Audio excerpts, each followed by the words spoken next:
Briden.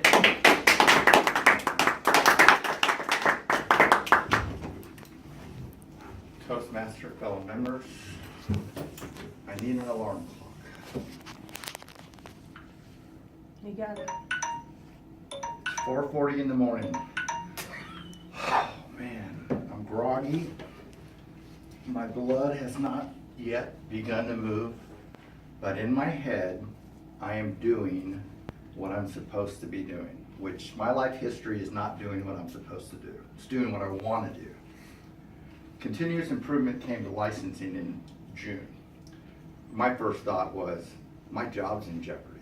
I'm scared. I'm running for the hills. I don't understand this. And then I started listening to what these people were saying. And it's a big program. There's a lot of data flying around. There's a lot of matrix. But there's also this holistic idea of, we want you to improve incrementally, and we are going to help you do it.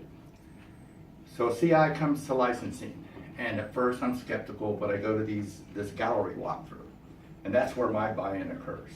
Because the passion of the people that were presenting it, they believed in it, and I started to see how moi, who is a very, very, very flawed individual, worked personally, train wreck, qualified, right here, how it could help me. Now, let me backtrack just a bit. It's 2 weeks before that, I went to the dentist, and the dentist said, your teeth are just, you're gonna spend this much to do this, this, and this, and it's a guy from India.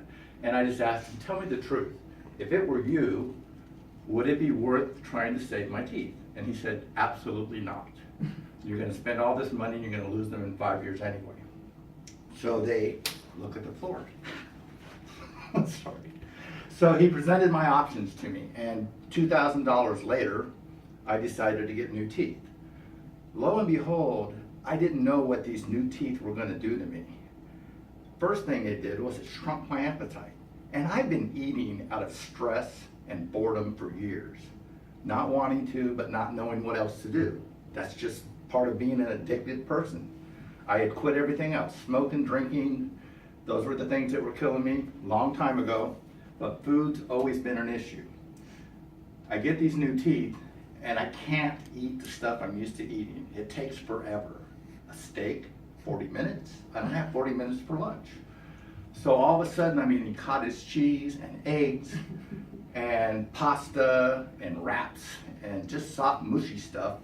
But my appetite starts to shrink, and I start feeling different on the inside. So I'm feeling different on the inside, and continuous improvement's talking to me at work saying, go for it, push yourself. So I start becoming dedicated to going to the gym more. I have more excuses for not going to the gym in my life than for going. I like the way I'm feeling. I like the way this inside, I don't know what form it's gonna take, but I like the way whatever it is that's happening on the inside is evolving. So I blog a couple times on our community page. That feels good. That was fun to write. And I just keep getting up in the morning at 4:40, 5 days a week. 5 days a week. I don't do that. And I'm on this elliptical machine that I've been working out on since 2013. And when I first got on that thing, I was 275 pounds, and I could not huff and puff through half an hour, 300 calories. Incrementally, over the last 2 years, but mostly over the last 3 months, I have went, not me, but this idea of continuous improvement, incremental growth, push ourselves. I've went from that 300 calorie guy to this morning, I did 40 minutes and 700 calories in that amount of time. A little longer, but figure the ratio out. There has been incremental improvement on this elliptical. But in the time I'm on the elliptical, first of all, Funky Town Radio on iHeartRadio, if you're gonna work out, go-to station. Old disco and R&B from the 70s and 80s, a lot of bass, a lot of joy, great way to work out. I'm on the elliptical, I've got my ears in, and I'm doing it, and I'm pushing myself, and I'm figuring out my life. Because my life is not what I want it to be.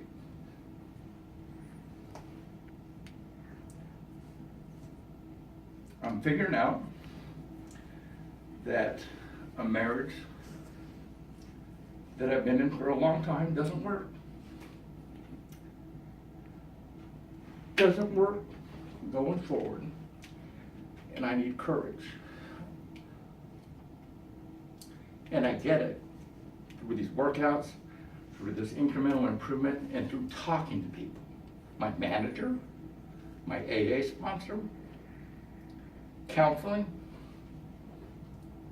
And I decide, after going to counseling and coming back and going on a trip and trying these things, that it isn't coming back for me.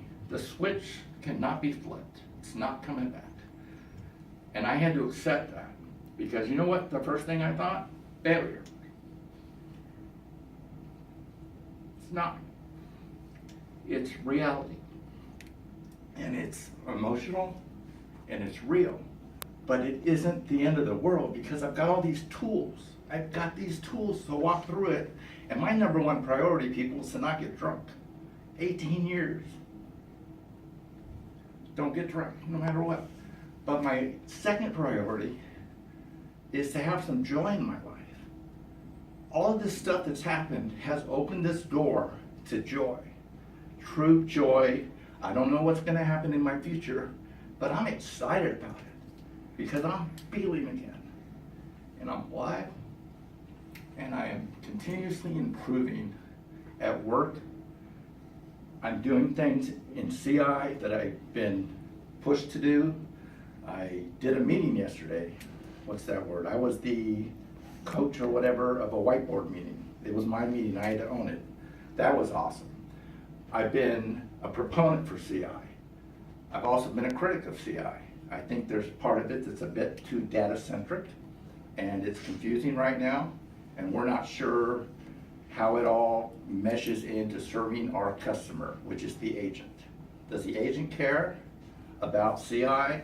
The agent wants their appointment done, like yesterday. How can we best do that? CI is going to help us get there. But as frontline employees, we have to trust it. So my message is trust CI, take it into your lives because it'll change you, and enjoy it. Thank you.